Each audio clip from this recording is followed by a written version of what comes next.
ચાલો આજે એક એવી સરકારી યોજનાની વાત કરીએ જે ભારતના આદિવાસી બાળકોના ભવિષ્યને એક નવી દિશા આપી રહી છે. આપણે વાત કરી રહ્યા છીએ એકલવ્ય મોડલ રેઝિડેન્શિયલ સ્કૂલ્સ વિશે. ચાલો આને જરા ઊંડાણથી સમજીએ. તો સૌથી પહેલો સવાલ એ થાય કે આ ઈએમઆરએસ, જેનું નામ આપણે વારંવાર સાંભળીએ છીએ, એ આખરે છે શું? સાવ સહેલી ભાષામાં સમજીએ તો એકલવ્ય મોડલ રેસિડેન્શિયલ સ્કૂલ એટલે કે ઈએમઆરએસ એ ભારત સરકારની એક ખાસ યોજના છે.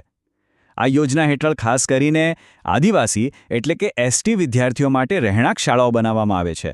અને સૌથી મહત્વની વાત, અહીં તેમને ઉચ્ચ ગુણવત્તાનું શિક્ષણ બિલકુલ મફતમાં મળે છે.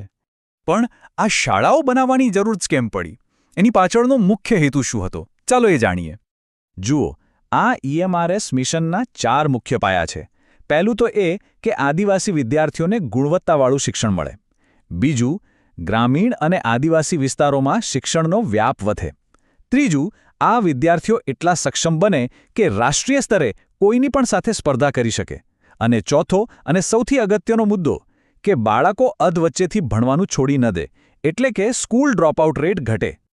ઓકે, તો આપણે એ તો સમજી ગયા કે આ શાળાઓ કેમ બનાવવામાં આવી. પણ હવે એ સવાલ થાય કે આ શાળાઓમાં હોય છે શું? અંદરની સિસ્ટમ કેવી રીતે કામ કરે છે?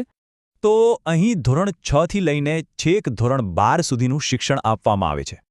અને જુઓ, અહીં ખાલી ભણાવવામાં નથી આવતું, આ તો એક આખું પેકેજ છે.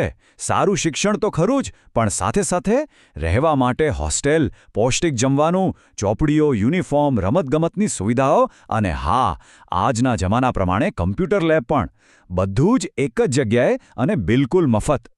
સારું, તો આ યોજના કેટલી મોટી છે અને ખાસ કોના માટે છે?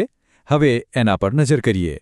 તો મુખ્યત્વે આ યોજનાનો લાભ મળે છે અનુસૂચિત જનજાતિ એટલે કે એસટી વિદ્યાર્થીઓને. અને એમાં પણ ખાસ કરીને એવા વિદ્યાર્થીઓ જે ગ્રામીણ અને અંતરિયાળ આદિવાસી વિસ્તારોમાંથી આવે છે. હવે સ્ક્રીન પર એક આંકડો દેખાય છે, 740. આ આંકડો એટલે ભારત સરકારનો ટાર્ગેટ.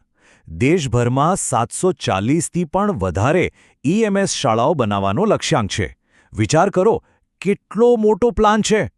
અને આની પાછળ એક ખૂબ જ સ્પષ્ટ રણનીતિ છે. વિચાર એવો છે કે દેશમાં જ્યાં પણ આદિવાસી વસ્તી વધારે છે એવા દરેક બ્લોકમાં ઓછામાં ઓછી એક ઈએમઆરએસ શાળા તો હોવી જ જોઈએ, જેથી કોઈ પણ બાળક શિક્ષણથી વંચિત ન રહે.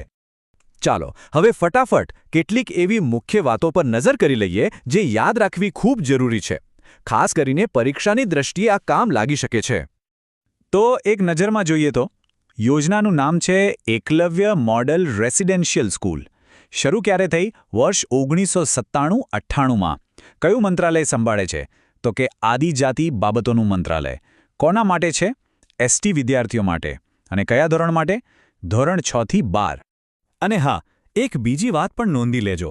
આ શાળાઓનું જે મેનેજમેન્ટ છે એ NESTS એટલે કે national educational society for tribal student સંભાળે છે.